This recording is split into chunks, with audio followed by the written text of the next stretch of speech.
Hello future IAS, जजेस, advocates और India के रिस्पॉन्सिबल सिटीजन्स। नियति आईएएस के इस स्पेशल एपिसोड में आपका स्वागत है। आज है 25 जनवरी 2026 और क्या आप जानते हैं कि आज की तारीख क्यों इतनी खास है? क्या सिर्फ ये रिपब्लिक डे से एक दिन पहले की एक्साइटमेंट है या कुछ और है? आज हम सेलिब्रेट कर रहे हैं नेशनल वोटर्स डे यानी राष्ट्रीय मतदाता दिवस।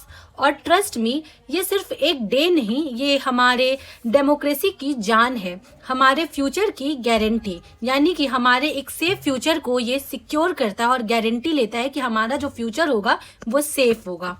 ठीक है, तो अगर आप यूपीएससी, जुडिशियरी, क्लैट या फिर किसी भी एग्जाम की तैयारी कर रहे हो तो ये जो वीडियो है आपके लिए एक गेम चेंजर होगा। ठीक है, क्यों? क्योंकि यहाँ पे सिर्फ जनरल नॉलेज के लिए नहीं बल्कि आपको एक अवेयर सिटीजन बनाने की कोशिश किया जाएगा। और इस वीडियो में हम लोग कवर करेंगे नेशनल वोटर्स डे की हिस्ट्री को, उसके सिग्निफिकेंस को और इससे जुड़े हमारे जो कॉन्स्टिट्यूशन है उससे जो इम्पोर्टेंट आर्टिकल्स है वो देखेंगे। और वो जो आर्टिकल्स है वो बार बार एग्जाम्स में पूछे जाते हैं, इसलिए उसको थोड़े डिटेल में पढ़ेंगे। ठीक है, तो अपनी नोटबुक और अपने पेन रेडी रखो क्योंकि इंफॉर्मेशन की हाई स्पीड एक्सप्रेस अब चलने वाली है। तो चलिए वीडियो को स्टार्ट करते हैं। तो सबसे पहले ये मैं बता दूं कि इंडिया में डेमोक्रेसी को स्ट्रेंथन करने के लिए यानी कि मजबूत करने के लिए 25 जनवरी 1950 को इलेक्शन कमीशन ऑफ इंडिया को स्टैब्लिश किया गया, यानी कि स्थापना हुई। ओके, और इसी हिस्टोरिक इवेंट को ऑनर करने के लिए हमारे उस टाइम जो तत्कालीन प्राइम मिनिस्टर थे डॉक्टर मनमोहन सिंह, उन्होंने क्या कहा? उन्होंने अनाउंस किया कि अब हर साल 25 जनवरी को नेशनल वोटर्स डे के रूप में सेलिब्रेट किया जाएगा, मनाया जाएगा। ओके, तो यानी इस साल हम लोग 16th नेशनल वोटर्स डे को सेलिब्रेट कर रहे हैं। ओके, तो अब देखते हैं कि इसका थीम क्या है। तो जैसे कि हम लोग जानते हैं कि कोई भी इम्पोर्टेंट डे होता है तो गवर्नमेंट उसका कुछ ना कुछ थीम रखती है जो कि काफ़ी एग्जाम्स में पूछे भी जाते हैं। तो आज जो नेशनल डे है, वोटर्स डे, उसका थीम है my India my vote, citizen at the heart of Indian democracy. तो आप इसको याद रखना, हो सकता है कि आपके एग्जाम में पूछ लिया जाए। अब देखते हैं कि नेशनल वोटर्स डे का मिशन और ऑब्जेक्टिव क्या है। ठीक है, तो सबसे पहले ये है कि maximise enrolment, target young voters 18+ for registration. तो इसका मतलब ये हुआ कि ये जो यंग वोटर्स है उनको मोटिवेट करना, स्पेशली जो 18+ है, ठीक है, या फिर 18 साल की उम्र को कंप्लीट करने वाले जो यंगस्टर्स हैं उनको वोटर लिस्ट में नाम ऐड करवाने के लिए ये प्रेरित करता है। ठीक है, और दूसरा क्या है? इनकरेज पार्टिसिपेशन, यानी कि इलेक्शन में ज़्यादा से ज़्यादा लोग एक्टिव पार्टिसिपेशन करें, उसको ये इनकरेज करता है। ठीक है, आप अपनी वोट की वैल्यू समझो और आप इलेक्शन में पार्टिसिपेट करो। ठीक है, और तीसरा है स्प्रेड अवेयरनेस, यानी वोटिंग के राइट और उसकी इम्पोर्टेंस के बारे में अवेयरनेस यानी जागरूकता फैलाना। ओके, और सबसे जो मेन काम है वो है कि इंडिया की वाइब्रेंट डेमोक्रेसी जो है उसके कोर वैल्यूज को सेलिब्रेट करना। तो हम लोग देख लिए ना मिशन एंड ऑब्जेक्टिव। अब हम लोग देखते हैं आगे। तो जैसा आप जानते होंगे कि एक हेल्दी डेमोक्रेसी तभी बनता है जब हर सिटीजन अपना फर्ज निभाए और वोट करे। ठीक है, your vote is your voice, your vote is your voice. इसका मतलब कितना इम्पोर्टेंस है ना कि आपका वोट ही आपकी आवाज है। अगर आप वोट ही नहीं दोगे तो आप अपनी आवाज को खुद से बंद कर रहे हो ना, तो आपको वोट तो देना ही चाहिए। तो आज सोचो कितना इम्पोर्टेंट दिन है। ठीक है, तो अब हम लोग आते हैं उस सेक्शन पे जहां मतलब हम लोगों के लिए ये इम्पोर्टेंट क्यों है। ठीक है, और एग्जाम पर्सपेक्टिव से भी देखते हैं। तो ये जो लीगल और इसका कॉन्स्टिट्यूशनल एक्सपेक्ट है वो आपके एग्जाम्स में डायरेक्ट पूछ लिया जाता है। ठीक है, तो इसमें कुछ आर्टिकल्स है, आर्टिकल 324, आर्टिकल 325, आर्टिकल 326 वो पूछा जाता है। तो हम लोग इसी आर्टिकल को थोड़ा डिटेल में देखते हैं। ओके, सबसे पहले देखते हैं आर्टिकल 324, द पावर हाउस कहा जाता है इसको। तो this is the most crucial one. ठीक है, ये जो आर्टिकल है वो इलेक्शन कमीशन ऑफ इंडिया को जो इलेक्शन है उसको कंडक्ट करने की पावर देता है ना। इसी के through election commission of India election conduct करवाती है, ठीक है। और ये क्या करता है, ये सुप्रिटेंडेंस डायरेक्शन और कंट्रोल करता है, यानी मैं आपको अच्छे से बताऊं तो ये देख रेख करता है कि इलेक्शन कैसे होगा, या फिर ये निर्देश देता है कि रूल क्या होगा, ठीक है, और या फिर ये कंट्रोल करता है कि सब कुछ सही से हो रहा है या नहीं, इसकी ये पुष्टि करता है आर्टिकल 324, ठीक है। और ये जो आर्टिकल 324 है, अगर ये नहीं रहता तो हमारा जो इलेक्शन कमीशन ऑफ इंडिया है उसके पास पावर नहीं होता इलेक्शन कंडक्ट करवाने का, ठीक है। यही उसको लीगल पावर देता है इलेक्शन कमीशन ऑफ इंडिया को, ठीक है, ये आर्टिकल, ठीक है। तो डायरेक्ट पूछा जाता है, ये सबसे इंपॉर्टेंट आर्टिकल, मतलब one of the important article है ये, ठीक है। तो अब सुप्रीम कोर्ट ने भी बार बार कहा है कि जो फ्री एंड फेयर इलेक्शन है वो डेमोक्रेसी का बेसिक वो है, स्ट्रक्चर है। और बेसिक स्ट्रक्चर हम लोग पिछले वीडियो में डिस्कस भी किए थे कि क्यों इतना इम्पोर्टेंट है ना। अब अगले आर्टिकल को देखते हैं। अगला आर्टिकल जो है हमारा वो 325 है, ठीक है। इसको कहते हैं शील्ड ऑफ इक्वालिटी। तो इसका क्या मतलब हुआ, तो ये आर्टिकल कहता है कि no person to be ineligible for inclusion in to claim included in a special electoral roll on the ground of religion, race, caste, sex. तो इसका सिंपल मतलब ये हुआ कि ये जो 4 कैटेगरीज है, रिलीजन, रेस, कास्ट और सेक्स, ये मतलब ऐसा नहीं होगा कि किसी भी इंसान को ये कह करके मना किया जा सकता है कि तुम इस पर्टिकुलर रिलीजन या फिर रेस, कास्ट और सेक्स से हो, इसलिए तुम्हारा लिस्ट जो है वो ऐड नहीं किया जाएगा वोटर लिस्ट में, ठीक है, या तुमको वोट देने का राइट नहीं है। ये आपको क्या कहता है, ये सबको इक्वल अधिकार देता है वोटिंग के लिए, ठीक है। ये आर्टिकल इंश्योर करता है, पुष्टि करता है, ठीक है, कि सब लोग जो नागरिक है वो समान वोट सबका रहे, ठीक है। तो देखो, जो वोटिंग लिस्ट है वो एक ही होगी और वो सबके लिए इक्वल होगा, वो ये इंश्योर करता है। और ये जो सेकुलरिज्म का ये परफेक्ट एग्जाम्पल है ये आर्टिकल, ठीक है। ना ही कोई इंसान ये क्लेम कर सकता है कि मैं इस स्पेसिफिक रिलीजन का हूँ इसलिए मेरे लिए कुछ अलग से स्पेशल जो है वो वोटर लिस्ट बनाओ, ठीक है। ये कोई क्लेम नहीं करेगा, सब इक्वल है और सबका जो वोट होगा वो इक्वली ही माना जाएगा, ठीक है। ऐसा नहीं है कि जो कोई पर्टिकुलर कास्ट वाले लोगों का वोट हाई कुछ माना जाएगा, कुछ इंपॉर्टेंस, या फिर किसी का कम, ऐसा कुछ भी नहीं है। सबको इक्वल, सबके वोट को इक्वल ट्रीटमेंट किया जाएगा, ठीक है। और तीसरा आर्टिकल देखते हैं। तीसरा आर्टिकल है article 326, the right to vote, ठीक है। ये भी बहुत बार पूछा जाता है एग्जाम में, ठीक है। तो ये जो आर्टिकल है ये एडल्ट सफरेज की बातें करता है, यानी कि वोटिंग एज जो है वो 18 साल होनी चाहिए, उसकी बातें करता है, ठीक है। यूनिवर्सल एडल्ट सफरेज, ठीक है। एक तो सिटीजन ऑफ इंडिया होना चाहिए और एक है 18 या फिर उससे प्लस होना चाहिए, ओके। और यहाँ पे कुछ डिस्क्वालिफिकेशंस भी है। तो वो क्या है, अनसाउंडनेस ऑफ माइंड, ठीक है। दूसरा है क्राइम और करप्ट प्रैक्टिसेस। तीसरा है नॉन रेसिडेंस, ठीक है।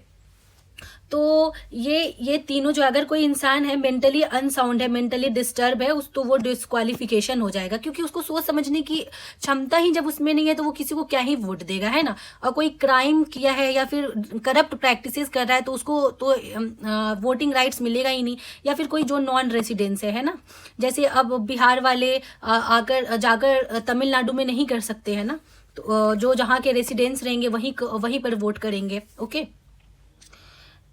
तो अब आगे देखते हैं हम लोग। हाँ, तो ये भी जो आर्टिकल है वो काफी इंपॉर्टेंट है। आप हमेशा याद रखना कि सबका वोट जो है वो बराबर हो, और प्लस जो ये बात करता है यूनिवर्सल एडल्ट सफरेज की, ठीक है, ये काफी इंपॉर्टेंट है, ओके।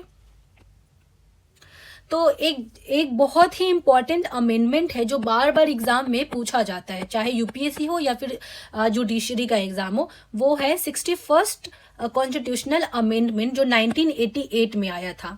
तो इस अमेंडमेंट में क्या हुआ था, पहले जो मैं बार बार यहाँ बोल रही हूँ कि 18 प्लस वाले वोट देंगे, है ना। हम लोग जानते हैं कि 18 साल के हो गए तो वोटिंग राइट है, लेकिन मैं आपको बता दूं कि 1988 से पहले क्या था कि जो 21 साल के थे या फिर उससे ज्यादा, ठीक है, 21 या फिर उससे ज्यादा, वो ही वोट दे सकते थे, ठीक है। लेकिन 61st कॉन्स्टिट्यूशनल अमेंडमेंट के थ्रू क्या हुआ कि जो 1988 में क्या हुआ कि जो अब 18 साल इस एज के क्राइटेरिया को थोड़ा घटा दिया गया था कि अब जो 18 साल के हैं या फिर उससे ज्यादा है वो वोटर, वो सारे जो यूथ है या फिर जो यंगस्टर है वो वोट कर सकते हैं, ठीक है।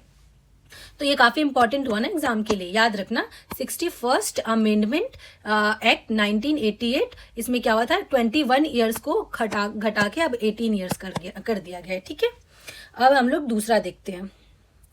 तो ये जो representation of people's act 1950 and 1951 है, ये जो लॉ है इलेक्शन कंडक्ट करने और वोट्स को जो वोटर्स है उनको रजिस्ट्रेशन से जुड़े कुछ रूल्स और प्रोसीजर प्रोवाइड करते हैं, और यूपीएससी और जुडिशरी में ये एक्ट को डिटेल में पूछा जाता है। ठीक है, यानी कि ये जो एक्ट है रिप्रेजेंटेशन ऑफ पीपल एक्ट 1950-1951, ये जो हमारे वोटर्स के रजिस्ट्रेशन से जुड़े कुछ रूल्स एंड रेगुलेशंस के बारे में बताता है, और ये काफ़ी इम्पॉर्टेंट है आपके एग्जाम्स के लिए।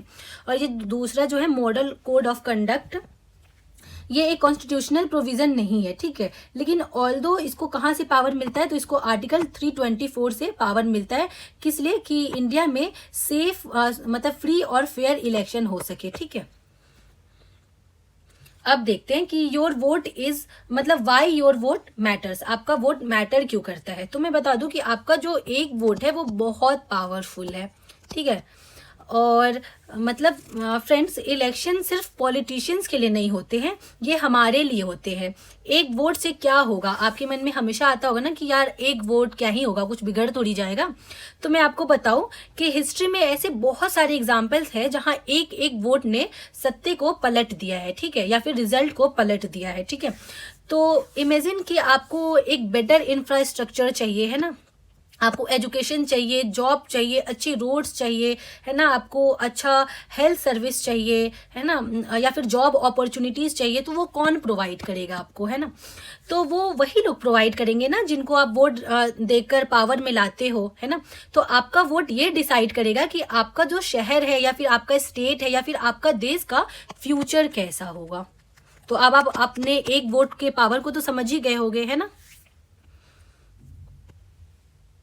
तो अब ये देखते हैं कि जो आपका वोट है वो कितना मतलब इतना इम्पोर्टेंट तो था ही, लेकिन देखो, it's your right, it's your duty और it's your power to bring change. आप समझ रहे हो कि ये आपका राइट है वोट देना। ठीक है, ये आपकी ड्यूटी है कि आप वोट दो, और ये आपका पावर है कि आपको चेंज लाओ। अगर आपको, जैसे हम लोग यूथ कभी कभी यंगस्टर बैठ के बोलते हैं यार सरकार ने ये किया, सरकार ने ये नहीं किया। अरे भाई, तो तुमको जैसा गवर्नमेंट चाहिए तुम उसको वोट दो ना, तुम बिना वोट दिए किसी को कैसे ब्लेम करोगे।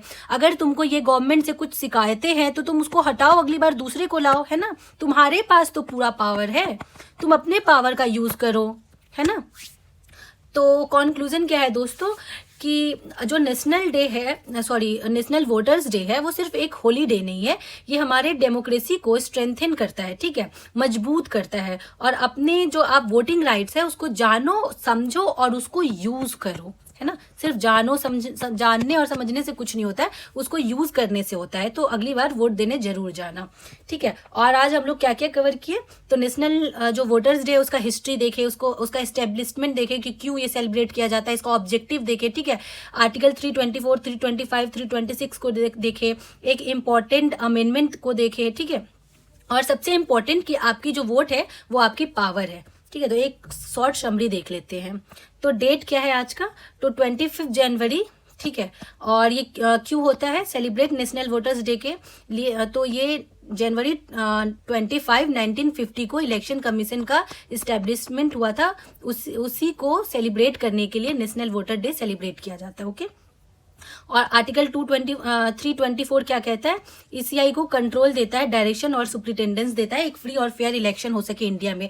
325 कहता है कि आप कोई डिस्क्रिमिनेशन, कोई भेदभाव नहीं होगा, कोई रिलीजन, कास्ट, सेक्स और रेस के तहत। मतलब ऐसा नहीं है कि आप किसी पर्टिकुलर कास्ट से हो तो आपकी वोट की वैल्यू कम कर दी जाए, ऐसा कुछ नहीं होगा। ठीक है, 326 क्या कहता है, यूनिवर्सल एडल्ट सफरेज की बात करता है कि जो भी 18 या फिर 18+ वाले हैं उनको वोटिंग राइट मिल जाता है। ओके, अमेंडमेंट कौन सा देखे, तो 61st अमेंडमेंट देखे, जो एज को 21 साल से 18 साल कर दिया गया, और ये 1988 में अमेंडमेंट आया था इंडिया में। ओके, तो अब क्या है, बी अ रिस्पॉन्सिबल सिटीजन, एक जिम्मेदार सिटीजन नागरिक बनो। चेक योर रजिस्ट्रेशन स्टेटस, देखो कि भाई आपका रजिस्ट्रेशन है या नहीं। आप अपनी कॉन्स्टिट्यूशन का जो राइट आपको दिया है संविधान में, जो आपको इतना पावर दिया गया है, उसको आप यूज करो और वोट करो, ठीक है। गवर्नमेंट को ब्लेम मत करो, गवर्नमेंट को चेंज करने की पावर आप ही के पास है, उस पावर को यूज करो। It's your right, it's your duty, it's your power. मैंने फिर से ये बात को रिपीट किया, ठीक है। और अगर आपको ये वीडियो इन्फॉर्मेटिव लगी हो तो इस वीडियो को लाइक करना और अपने दोस्तों के साथ ज़रूर से ज़रूर शेयर करना। और एग्ज़ाम की तैयारी कर रहे हो तो नियति आईएएस के चैनल को सब्सक्राइब करना मत भूलना, बेल आइकन को दबा देना ताकि फ्यूचर में कोई भी इम्पोर्टेंट अपडेट आपसे मिस ना हो। और हाँ, कमेंट बॉक्स में ये बताना कि आपके हिसाब से सबसे इम्पोर्टेंट कॉन्स्टिट्यूशनल जो अमेंडमेंट हुआ था वो वोटिंग से रिलेटेड कौन सा हुआ था, ठीक है। और मिलते हैं नेक्स्ट वीडियो में, तब तक के लिए पढ़ते रहिए और देश के प्रति अपने कर्तव्य को निभाते रहिए। जय हिंद।